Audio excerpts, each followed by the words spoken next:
talking with chakras, about chakras. So, how many people here are familiar with chakras? Okay, just about everybody. So what I'm going to do is I'm going to give you a brief overview, and then I'm going to explain how you clear them, and then we're actually going to do a hands-on exercise to ground, to center, and to clear your chakras. So the chakras, for those of you who aren't familiar with it, are an energetic system. They're almost like these vortexes that go through your physical body. And classic literature will tell you there are 7 chakras that correlate with your body. Most popular thinking now says that there's at least 12, and maybe even as many as 144. For tonight, we're going to focus on the primary 7, and I'll talk a little bit about the chakra 8 through 12. So you're a multidimensional field of energy. That's what you are. And the energy body that's around you is an aura. And that aura takes energy, has meridians of rivers of energy that are fed into your chakras.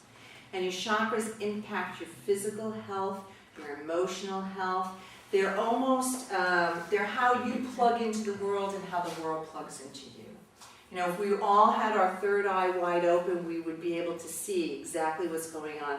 Like right now in my energy field, I'm putting out all this energy to each one of you from this center, and all of you are taking it in different chakras in your body.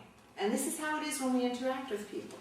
You know, think about when you have an altercation with somebody and somebody really says something that hurts your sense of who you are, right? That whole, oh, I feel like I got punched in the stomach. Because literally, this third chakra is where you hold your sense of self. So they're a very physical form of energy that turns into your body. So let me talk about all of them. The first one is at the base of your spine. It's the root chakra. And this pretty much manages how you do all of your survival issues. And it also, how open or closed it is relates to how much unconditional love you received as a child. Then the second chakra is in your pelvis area.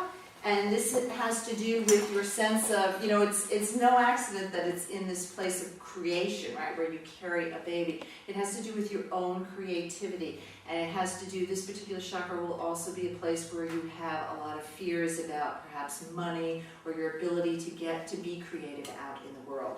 But when it's very well balanced, and your sexuality also resides out of here, but when this chakra is open and well balanced, you're able to create easily, and you're able to have a very healthy sense of your own self and your own sexuality and creativity. Okay, your third chakra is right here at the navel, and this is your self-esteem and self-worth. This is like your personal power center. When you're in a power struggle with somebody, trust me, it's like Star Wars. You know, you got the laser things coming out of the third chakras, and they're battling with one another. Okay, so when you have a healthy, strong sense of self and who you are, then this chakra is very wide open and balanced. Okay, your fourth chakra, this is the heart chakra. And it's your connection to alternative reality. It's your connection to the spirit world. Because the heart is the bridge that we energetically travel on. It also has to do with your sense, your ability to give and receive love, compassion, forgiveness. There's a lot of people you're not forgiven, that could show up as some blocks in your heart chakra. Okay, fifth chakra, throat, your ability to speak your truth. Your ability to assert your will, your ability to stand up and speak up for what's important to you. Sixth chakra, classic home of the third eye, right? There's a particular form of intuition that comes out of here, clairvoyance comes out of here, but it's also your ability to vision. A lot of artists, visual people, very open, sixth chakra. And then finally, your crown chakra is your connection to the divine, it's your connection to the universe. It's how you download energetic information from the heavens. And chakras 8 through 12 are believed to also be part of that connection to the heavens. Now, if you want to manifest anything in your life, from a well-paying job to a soulmate to, you know, just somebody to give you a ride across the street, it has to come through your chakra centers. And this is why having healthy open chakras that are clear and clean is really important. Because this is what happens. So, you get an idea. I've got a brilliant idea. It comes down from the heavens, plunk, right into your seventh chakra, and you suddenly have something you feel passionate about. And then it drops into your sixth chakra, and you start to see it. You get a vision of what this thing will be like. And then it drops into your 5th chakra, and you start to talk about it, and you start to learn about it, and speak to other people about it. And then it drops into your heart, and you start to really give this idea some love and attention and support. And now it drops into your lower 3 chakras. And this, ladies and gentlemen, is where we have trouble manifesting. Because just like giving birth, right? To give birth, you have to have a strong lower center. You need your lower 3 chakras open, clear, and healthy to manifest in this world. You know, many people who are very metaphysical hang out in the upper chakras, which is great. But if you want to manifest something in this world, guys, you have to be connected and grounded because you're going to give birth. So here's what happens. This brilliant idea that came from the heavens comes into your 3rd chakra, and all of a sudden you're like, yeah, I don't know, is this really a good idea? Like, maybe I better start surveying all my friends and my family members. We'll be happy to tell you it's not a good idea. Now, if it survives your 3rd chakra, is this a good idea? Then it'll go into your 2nd chakra, where you'll start to figure out how to actually bring it into the world, and you will give birth. So you can see how important it is really to be able to have your chakras clear and working, because we're all manifesting all the time. And you want to be able to manifest those things that are your heart's desire, right? Those are the things we all get hung up on. Now, what gets in your chakras? Well, you get debris. You get debris from being around negative people. You get debris from eating or drinking foods that don't agree with you. You get debris if you're not exercising enough. You get debris if you get into a fight with your husband and you can't get over it. You know, you get debris if you're in a job that you hate. All these things start to accumulate in your chakras, and they get gunky.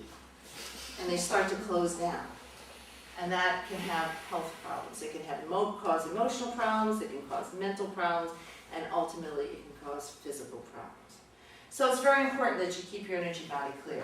And the other thing that happens that you'll see, and you might notice this when we do the chakra clearing in just a second, is there a thing called cords that you get in your chakras. So let me tell you what I mean. I told you earlier, right, that I'm sending energy out here. It actually is a cord. It looks like little surgical tubing, and it's connecting to each and every one of you. Now, each and every one of you has free will, whether you let this cord attach or not. If you're sitting there thinking, this is such a crock, you know, the cord's staying about here, that's fine. But if you think about the people you spend a lot of time with, your friends, your family, your loved ones, you guys are connected to each other with these cords all over the place. Now, cords in and of themselves are not a bad thing, but they can be energy draining. Let me give you an example.